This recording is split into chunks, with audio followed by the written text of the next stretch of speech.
Mohammed's calling in from Maryland, pronounce he, him. Some transitioning here. Mohammed, have you gone from Islam to Christianity and are on the teetering edge of that? Am I understanding the screener note correctly? Yes, Matt. I will use and Eric. How are you? Hello, doing well, thanks. Hopefully we can help at all. Or yeah, thanks, guys. Thanks for having me. I was born Muslim. Well, not born Muslim, but I was born into a Muslim family, and my dad was an Islamic leader at my country. I came from West Africa, Sierra Leone, and so I was born to that family. I went to a Quranic school. I learned the Quran, and I was Muslim all my life. And then I started questioning a whole lot of stuff. I had 21 siblings, and wow. I started asking questions, looking at what was going on at the house. We all live in the same house, and so I got this friend when I went to college, and she took me to church once, and everybody embraced me, and they were like, "Oh, what's your name, Mohammed? Mohammed. Why are you in church?" And they knew my dad, so I was trying to sneak around and try not to tell them anything. But then eventually I started going on and on again, and then I started evaluating the treatment I was getting in my Islamic sect and that of my Christian friends that I met already. And so I quietly started sneaking away from them and coming to the Christian side. And because I thought for me, then I was moving away from what I thought was toxic and coming to something that was a little accommodating for me. But yes, over time, it went on. And even as I'm speaking to you right now, my sisters, my brothers don't even know I don't believe anymore. I'm doubting.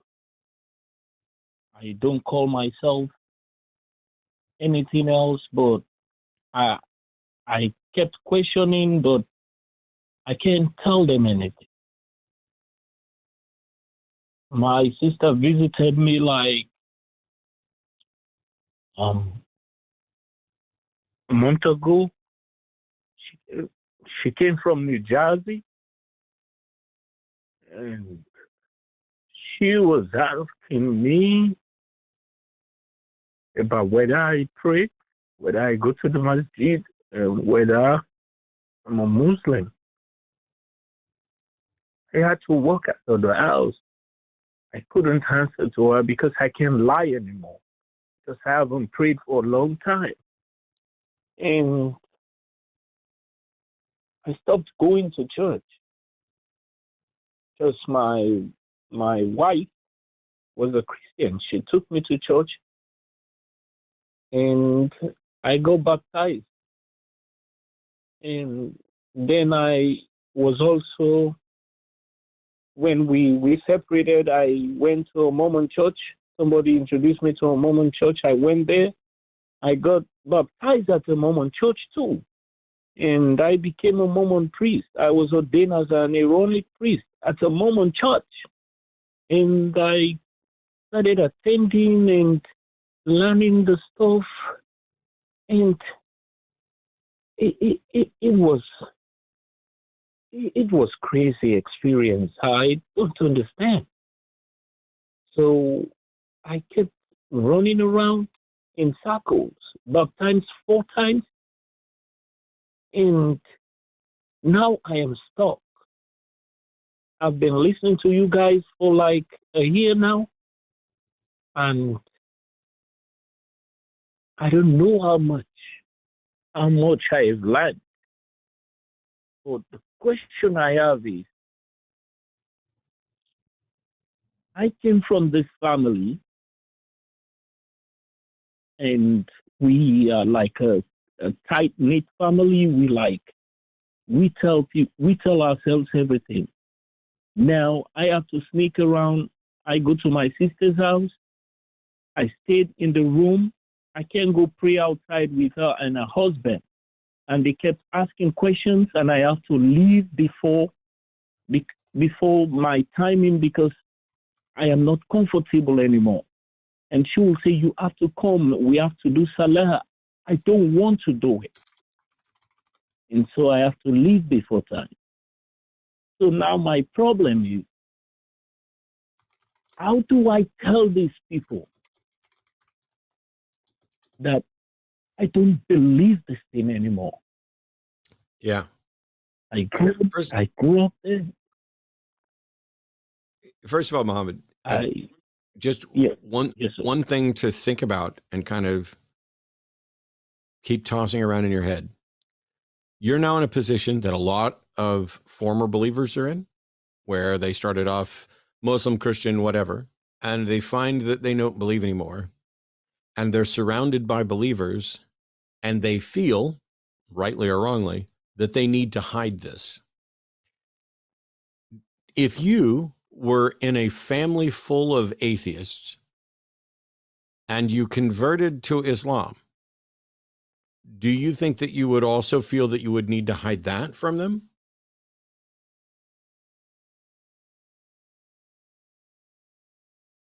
I might, because based on the fact that I am in a relationship with them and the bond is actually based on our beliefs and that. But I don't know. If I'm in a atheist family, I think they are more like open. They don't care. They will tell you, "Okay, fine." I don't think I'll be this scared. But because I grew up, like I was raised in that kind of community, I was raised in that kind of relationship with God and stuff. It's hard. It's hard, especially when I see my sister. She comes to my house and she cried and she started telling me about my dad. He's late now, my mom too, and she makes me feel so guilty that I abandoned. I'm not doing what I'm supposed to do because they said I should do salah and make dua for them. I said, I don't think this is working. I said, hello?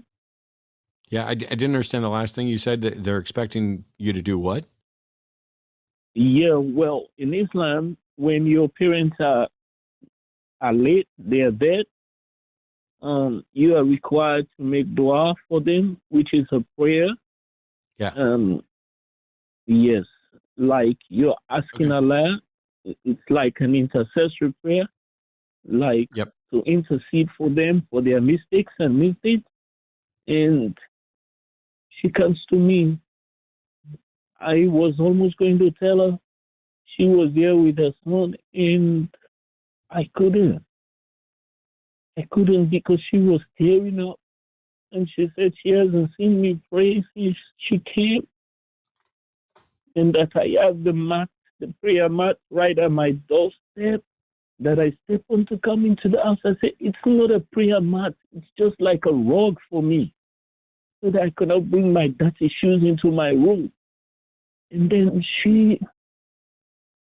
she left, she has not been calling me often, but we talk, but she has not been calling me often, and we have not discussed that. So my problem now is my elder brother too.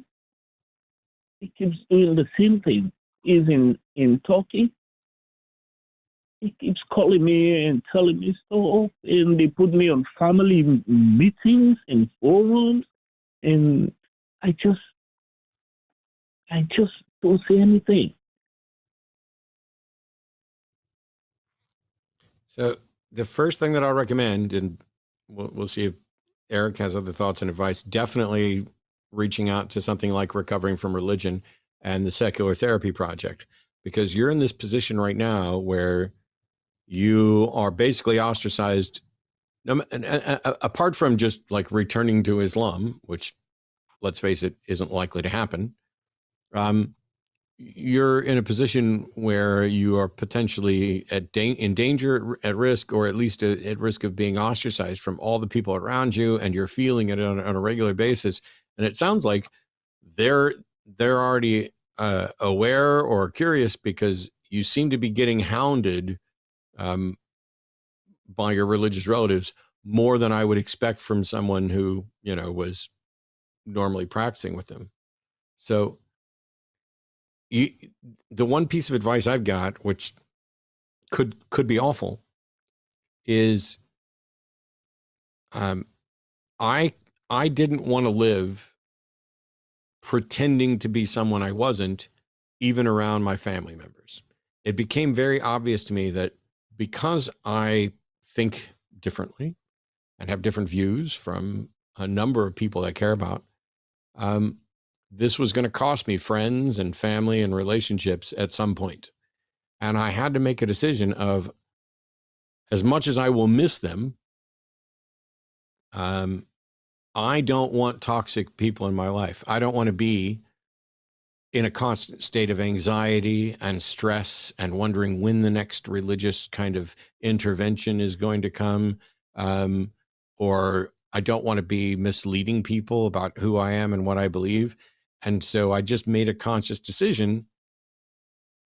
I'm okay. Well, I was outed, but I was in the process of saying, okay, I'm just going to be out, and whatever relationships it cost me, it cost me.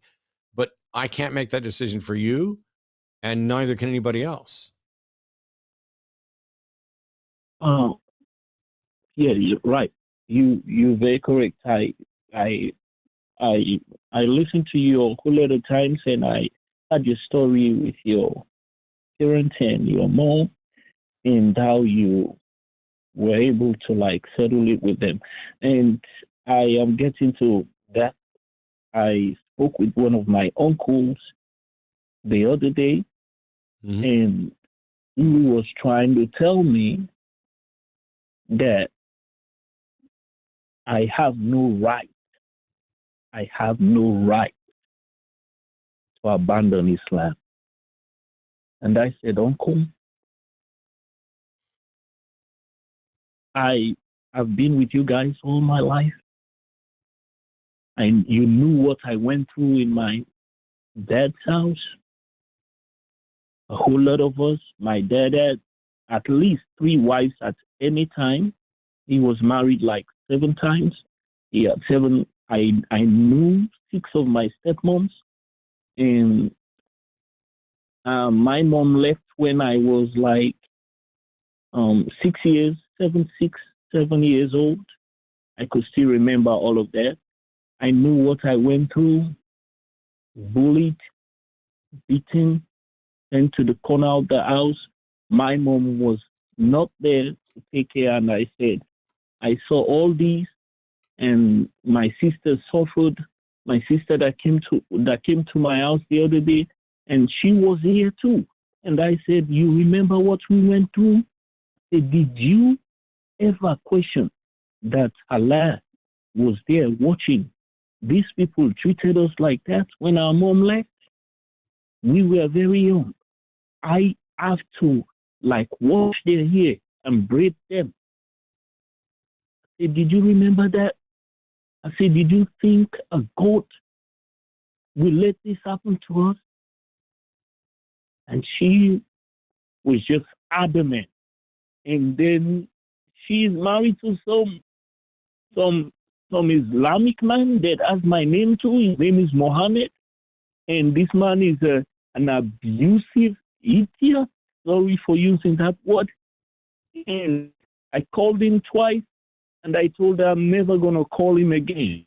Because what he does is he will put his hands on her, and then he call the police, and she won't.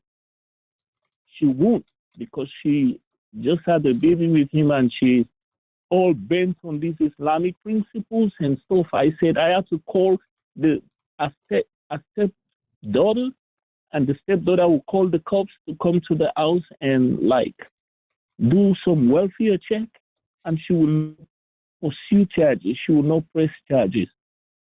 So it's like the indoctrination is on their side, and it is affecting me because I am thinking about losing relationship with them, and they kept asking me, "Are you this? Are you that? Are you this? Are you that?"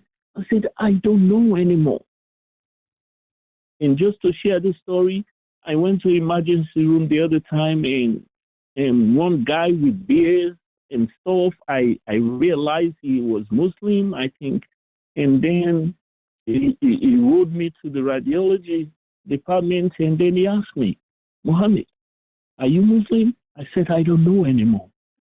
And then this guy, his mood changed. And he looked at me, and I realized that I was left there on that wheelchair for a longer time. I wasn't, until a nurse came and said, "Oh, Mohammed, you should be going upstairs for something else." And then I said, "I don't know, the person that brought me is not here." And so I realized he abandoned me because I told him I'm Mohammed, and then I told him I'm not sure about whether I'm Muslim anymore. And just to share my story, please, I don't want to bore you, please. It's not boring at all, Mohammed. The problem is, yeah. Well, go ahead, Eric. Okay, yeah, Mohammed. I mean, my heart really goes out to you. This is. Yeah. It sounds like you are in very dire straits. And when I hear everything you just said, all I can think of is that Mohammed here sounds like a kind, gentle soul, and he is the victim of religious institution that has been designed to do this to people, designed to remove agency, designed to remove choice, designed to get you stuck so that you can't freely make decisions that will lead you to your fulfillment and your happiness. I mean, just the three examples that I've picked up so far in what you said there, where you feel torn between being true to yourself and preserving ties to your family.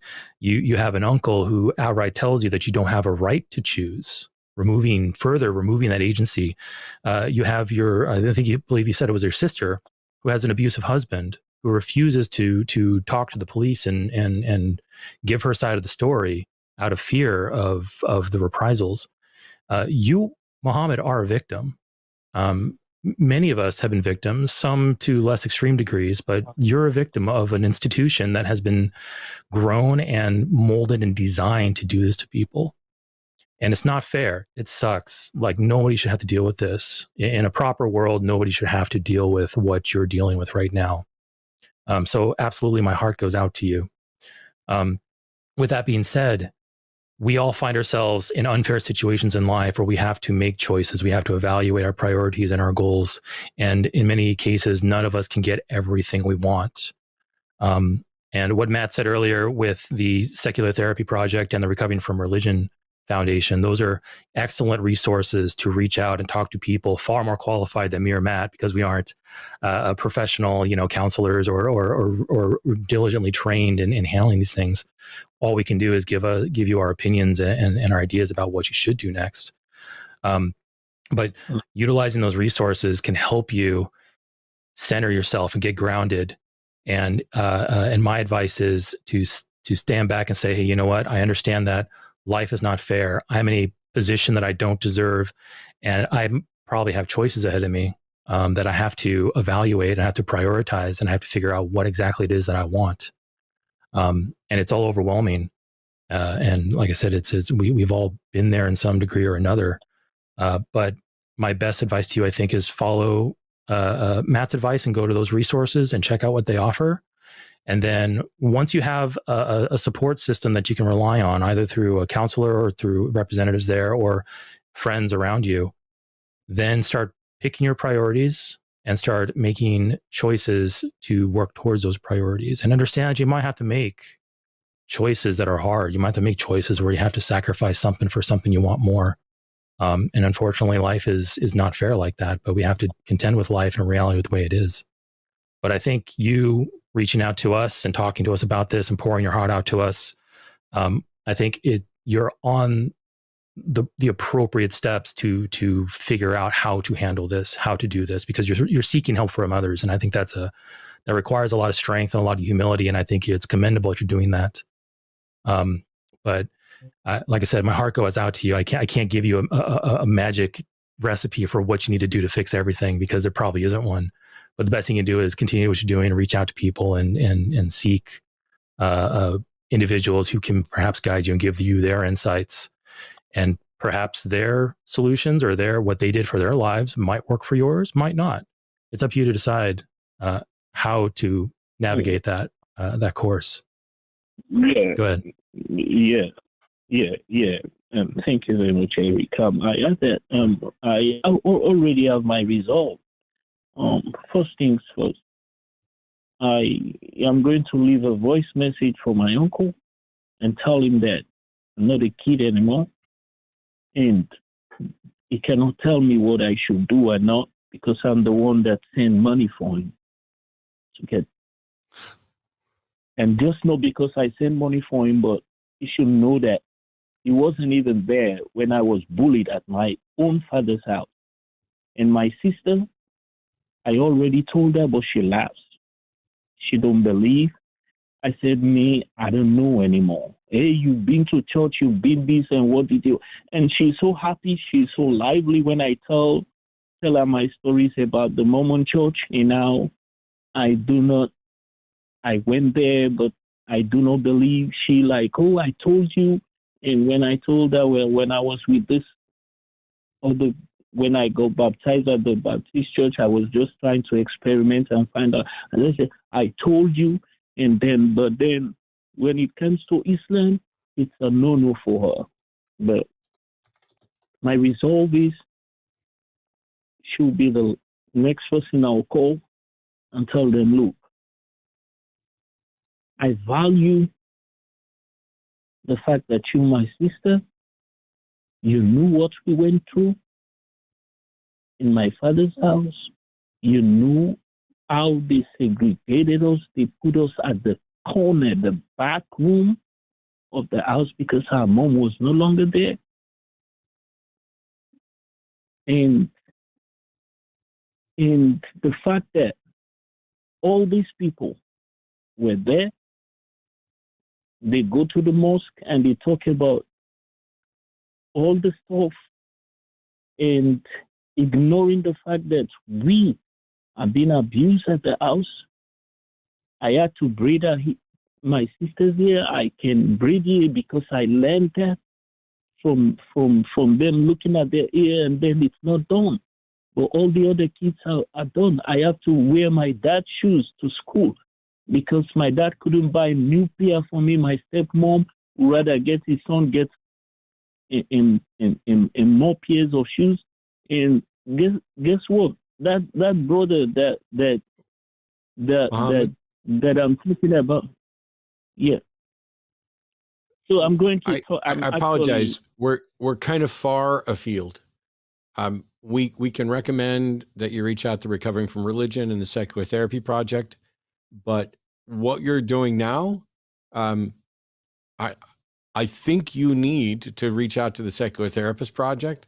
I think you need someone to talk to, because you're going through a whole bunch of things that are interpersonal family stuff that Eric and I just can't help with, apart from recommending that you talk to a therapist. I empathize with you. I'm sorry that you go through it, but I don't know that there's anything else we can add to this other than your situation is not good.